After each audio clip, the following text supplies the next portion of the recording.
Hello দর্শক, বিদেশি coach আর BCB যেন একে অপরের পরিপূরক। বিদেশি কোচ যেন না থাকলে টাইগারদের কোনো গতি হবে না, আনতেই হবে বিদেশি কোচদের।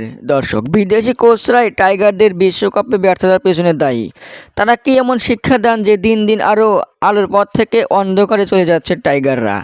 এত ব্যর্থতার পরেও যেন বিদেশি কোচ চায় বিসিবির। দর্শক, বিদেশি কোচদের দিয়ে আজও পর্যন্ত সাফল্য দেখা পায়নি টাইগাররা, বারবার হয়েছে ব্যর্থ।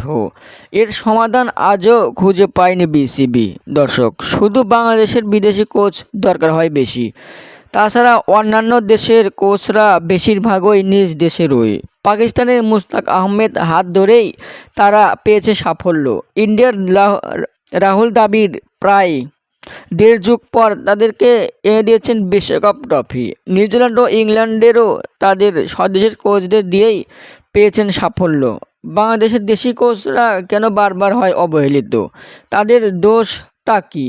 টাইগারদের হেড কোচ হাথুরু সিংহের থেকেও দেশি কোচ সালাউদ্দিন ও সুজনরা শতগুণে অনেক ভালো।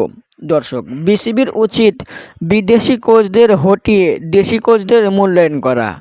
হাথুরুর কোনো যোগ্যতাই নেই, তারপরও বারবার বিসিবি তাকেই চাইছে। দর্শক, আপনাদের মতামত কি?